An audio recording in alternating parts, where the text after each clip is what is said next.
Hello दोस्तों, आज मैंने आप लोग के लिए एक इन्फॉर्मेटिव वीडियो लाया हूँ।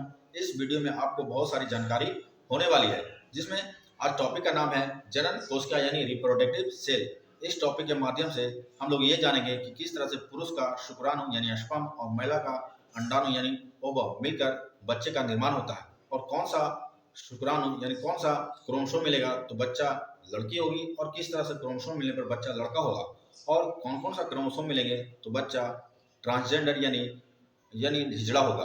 इन सब टॉपिक पे हम लोग बात करेंगे, तो आप लोग वीडियो में बने रहेगा। आप लोग को वीडियो पसंद आता होगा तो वीडियो को आप लोग लाइक कीजिएगा, ज़्यादा से ज़्यादा शेयर कीजिएगा, और मेरे अगर फेसबुक पे देख रहे हैं तो फेसबुक पेज को लाइक कीजिएगा, फॉलो कीजिएगा, और यूट्यूब पे देख रहे हैं तो सब्सक्राइब कीजिएगा। तो चलिए हम लोग शुरू करते हैं आज का टॉपिक, जो टॉपिक का नाम है कि जनन कोशिका यानी रिप्रोडक्टिव सेल। इसमें देखेंगे तो पुरुष में जो होता है शुक्राणु यानी स्पर्म होता है, और महिला में पाया जाता है अंडाणु यानी महिला में ओवम पाया जाता है। और पुरुष और महिला में जो क्रोमोसोम की संख्या होती है यानी गुणसूत्र की संख्या होती है वो होती है 46 दोनों में पाया जाता है, यानी 23 जोड़ा। अगर आप लोगों ने क्रोमोसोम यानी गुणसूत्र वाले मेरे वीडियो को नहीं देखा होगा तो आप लोग फेसबुक पे जाएं और मेरा क्रोमोसोम का वीडियो देखें, तो आपको बहुत अच्छे से समझ में आएगा क्रोमोसोम किसे बोलेंगे, गुणसूत्र किसे बोलते हैं, और डीएनए किसे बोलेंगे। तो हम लोग देखें कि शुक्राणु यानी स्पर्म में 46 गुणसूत्र होता है, यानी अंडाणु में 46 गुणसूत्र होता है। अब देखिए कि ये जो गुणसूत्र होता है इसे भी दो भागों में बांटा जाता है। ये जो गुणसूत्र है यानी 46 जो गुणसूत्र है इसे हम लोग दो भागों में बांटेंगे। एक को बोलेंगे ऑटोसोम और दूसरे को बोलेंगे ओलोसोम। ये ऑटोसोम है और दूसरे को बोलते हैं ओलोसोम। ऑटोसोम में जो ऑटोसोम में ऑटोसोम में जो होता है वो 44 गुणसूत्र होता है। ऑटोसोम में 44 गुणसूत्र होगा, और बाकी बचा दो, तो जो दो गुणसूत्र होगा वो होगा ओलोसोम में। तो ओलोसोम में दो और इसमें 44। ये जो 44 गुणसूत्र होता है ये शरीर का निर्माण करता है। क्या निर्माण करता है? शरीर यानी बॉडी का निर्माण करता है, यही ऑटोसोम। इसी तरह से महिलाओं में भी 46 गुणसूत्र होता है, उसमें ऑटोसोम जो होता है वो 44 यही शरीर का निर्माण करता है, और जो दो गुणसूत्र होता है इसे हम लोग ओलोसोम के नाम से जानते हैं, ये ओलोसोम होता है। और ये ओलोसोम ही मनुष्य में लिंग का निर्धारण करता है, यानी जेंडर डिसाइड करेगा, यही ओलोसोम। ये दो गुणसूत्र होगा जो जेंडर डिसाइड करेगा। महिलाओं में भी ये ओलोसोम पाया जाता है, ये दो होते हैं, और यही दो जेंडर डिसाइड करता है। यानी शरीर निर्माण करने का काम किसका है? तो शरीर निर्माण करने का काम ऑटोसोम का है, और जेंडर डिसाइड करने का काम ये ओलोसोम का है। ऑटोसोम 44 होते हैं, पुरुषों में भी 44 होते हैं। इसीलिए महिला और पुरुष का जो शारीरिक बनावट होता है लगभग एक जैसा होता है। जैसे अगर महिला में किडनी होता है तो पुरुषों में भी होती है, महिला में दिमाग होता है पुरुषों में भी होता है, महिला में आंख होती है पुरुषों में होती है।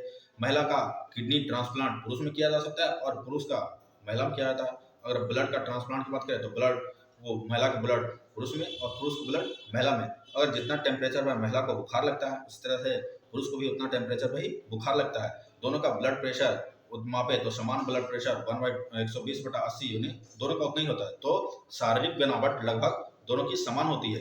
इसी तरह से जो 44 गुणसूत्र होता है दोनों में पाया जाता है, लेकिन जो अंतर करता है दोनों में, डिफरेंस पैदा करता है, तो दोनों में डिफरेंस पैदा करेगा ये ऑटोसोम। इसी ऑटोसोम की वजह से कौन लड़की होगा और कौन लड़का होगा डिसाइड करता है यही ऑटोसोम। तो देखते हैं ऑटोसोम, तो ये दो होता है और ये दो होता है। और अगर पुरुष की बात करें, मेल की बात करें, तो इसमें जो ऑटोसोम होगा, ये दो गुणसूत्र बचा, इसमें जो दो गुणसूत्र होगा वो एक्स और वाई होगा। इसमें दो गुणसूत्र होगा जो एक्स और वाई होगा। और अगर महिला की बात करें तो महिला में जो दो गुणसूत्र होगा वो एक्स और एक्स होगा। अगर ये एक्स और एक्स ऑटोसोम गुणसूत्र होते हैं तो इसका मतलब ये लड़की है, फीमेल है। और अगर ये गुणसूत्र ऑटोसोम गुणसूत्र एक्स और वाई होता तो इसका मतलब वो लड़का है। इस तरह से हम लोगों ने देखा। अब हम लोग देखते हैं कि किस तरह से बच्चा पैदा होता है। जो बच्चा पैदा होता है वो लड़का होता है या लड़की। तो हम लोग शुरू करेंगे। तो सबसे पहले देख लें कि ये 44। अच्छा, एक बात और हम लोग जान लें कि जो ये जनन कोशिका यानी रिप्रोडक्टिव सेल है, रिप्रोडक्टिव सेल जब डिवाइड होता है तो इसमें जो विभाजन होता है, इसमें जो डिवीजन होता है वो अर्धसूत्री होता है, यानी आधा आधा बढ़ता है। जैसे इसका 44 गुणसूत्र है, इसका 46 गुणसूत्र है, और महिला का भी 46 गुणसूत्र है। तो जो बच्चा में जाएगा उसका आधा आधा जाएगा, इसका भी 23 जाएगा और इसका 23 जाएगा। क्योंकि 23 मिलकर 46 बनेगा। मानव में हम लोग जानते हैं कि मनुष्य में यानी ह्यूमन में 46 क्रोमोसोम होते हैं, 46 क्रोमोसोम होते हैं। इसीलिए इसका 23 और इसका 23 बच्चों में जाता है तो 46 गुणसूत्र बच्चों में पाया जाता है। अगर इसका 46 और इसका भी 46 गुणसूत्र यानी क्रोमोसोम बच्चे में चला जाए तो बच्चों में क्रोमोसोम की संख्या हो जाएगा 92 यानी 92 क्रोमोसोम हो जाएगा। और 92 क्रोमोसोम मनुष्य में आ जाता है तो वो मनुष्य का बच्चा नहीं, पता नहीं किस चीज़ का बच्चा हो जाएगा। तो इसलिए मनुष्य में जो क्रोमोसोम आता है वो 46 यानी 23 जोड़ा होता है। तो इसलिए इसमें से 23 और इसमें से भी 23 देगा, 23 जाता है बच्चों में। और इस डिवीजन को हम लोग बोलते हैं अर्धसूत्री विभाजन यानी मियोसिस के नाम से जानते हैं। तो आप लोग जान लें कि जनन कोश का यानी रिप्रोडक्टिव सेल में जो विभाजन होगा, जो डिवीजन होगा, वो अर्धसूत्री यानी आधा आधा जाएगा, इसलिए अर्धसूत्री बोलते हैं। तो आप लोगों ने जान लिया कि इसमें से आधा आधा जाएगा। तो अगर इसमें 44 है तो 44 में से इसमें से 12, इसमें से 22 यानी पुरुष का यानी जो बच्चा पैदा होगा, यानी बच्चा पैदा होता है। अगर चलिए बच्चा पैदा करते हैं, बच्चा यानी चाइल्ड यानी चाइल्ड जो होगा, ये चाइल्ड कैसे होगा? तो महिला और पुरुष जब संबंध बनाते हैं तो उसके बाद ये 22 इसमें से 44 में से जो शरीर का निर्माण कर रहा है वो 44 गुणसूत्र में से 22 गुणसूत्र आता है। वही महिला का भी 22 गुणसूत्र यानी 22 क्रोमोसोम आएगा। ये 22 मिलकर 44 गुणसूत्र बन गए, 44 क्रोमोसोम बना। और ये 44 क्रोमोसोम मिलकर बॉडी का निर्माण कर दिया, यानी बच्चे का शरीर का निर्माण यही दोनों मिलकर करते हैं। शरीर यानी बॉडी यानी बेबी यानी बच्चे, चाइल्ड का बॉडी का निर्माण हो गया, बॉडी का फाउंडेशन बन गया। बॉडी का फाउंडेशन बना था ऑटोसोम। आप लोग देखिए 44 हो गया, 23। अब बचा 2 गुणसूत्र चाहिए, क्योंकि मनुष्य में 46 गुणसूत्र ही होता है। तो अब 2 गुणसूत्र है और वही 2 गुणसूत्र हमारा जेंडर डिसाइड करेगा। तो अब देखते हैं कि अगर पुरुष से हम लोगों ने X गुणसूत्र ले लिया, पुरुष से मान लिया हम लोगों ने X गुणसूत्र लिया, X क्रोमोसोम लिया, और महिला से भी X गुणसूत्र ले लिया, X क्रोमोसोम। तो ये टोटल ये 2 हो गया 2 और ये हो गया 2। तो इधर 44 इधर 2, टोटल कितना हो गया 46 यानी बच्चा बना। और जो X क्रोमोसोम होगा, इसका मतलब जो ये होता है ये लड़की होगी, ये होगी लड़की, क्योंकि लड़कियों में XX गुणसूत्र पाया जाएगा। अगर लड़कियों में XX गुणसूत्र होगा, अगर कभी कभी मान लिया कि इसमें से 22 गुणसूत्र आ जाए, अगर बच्चों में 22 गुणसूत्र आ जाए, X से क्या आ जाए, X से ये 22 आ जाए, ये 22 X से ये 22 आ जाए। और ये महिला में तो X ही होता, तो कोई X आ जाए, तो ये जो गुणसूत्र बनेगा X और Y बनेगा, X और Y।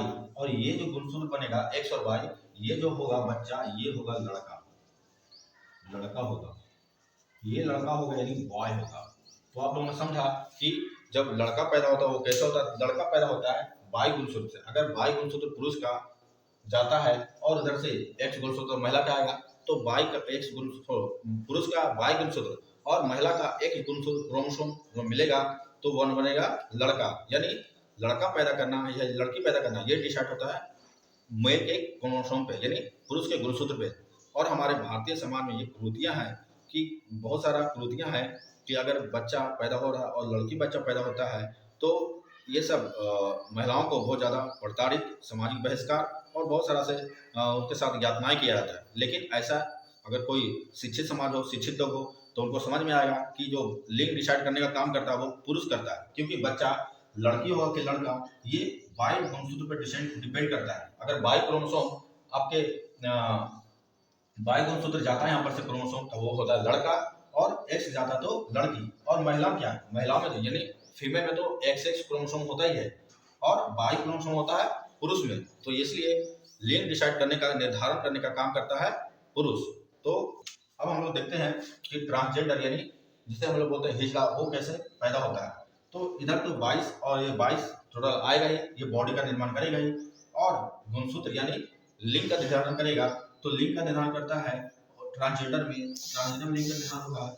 लिंग का निर्धारण होने के लिए इसमें से कभी कभी ये XY क्रोमोसोम चला जाता है और महिला का कोई X क्रोमोसोम और ये क्रोमोसोम बनता है, इसे हम लोग बोलते हैं ट्रांसजेंडर।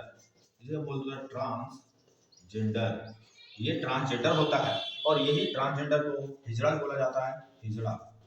इसमें महिला और पुरुष का गुण आ जाता है, इसमें दोनों की क्वालिटी आ जाती है। एक्स वाई जो पुरुष का क्वालिटी है और एक्स एक्स जो महिला का क्वालिटी है, इसीलिए ये हिजड़ा यानी ट्रांसजेंडर का निर्माण होता है। तो हम लोगों ने देख लिया किस तरह से बच्चे ट्रांसजेंडर होंगे, कौन सा बच्चा लड़की होगा और कौन सा बच्चा लड़का होगा। अगर एक्स एक्स मिला तो वो लड़की, एक्स वाई मिला तो लड़का, और एक्स वाई और एक्स हो जाएगा तो लड़की। यानी इसका क्रोमोसोम टोटल कितना हो गया, तो इसका क्रोमोसोम ये तो 44 है, ये बॉडी का निर्माण कर गया, यानी 44, और ये हो गया 3, यानी टोटल 47 हो जाता है। इसमें जो गुणसूत्र होता है वो 47 हो जाता है, और आम मनुष्य में गुणसूत्र होता है वो 46, लेकिन इसमें क्रोमोसोम हो जाता है 47, इसलिए ये ट्रांसजेंडर होती है। तो ट्रांसजेंडर होना, हिजड़ा होना, ये कोई आम बात नहीं है, ये कोई मतलब व्यवहारिक नहीं है, ये नेचुरल फेनोमेना है, ये प्राकृतिक है। तो हम लोग मिलते हैं फिर नेक्स्ट कोई वीडियो में अगली कोई जानकारी लेकर, तब तक के लिए धन्यवाद।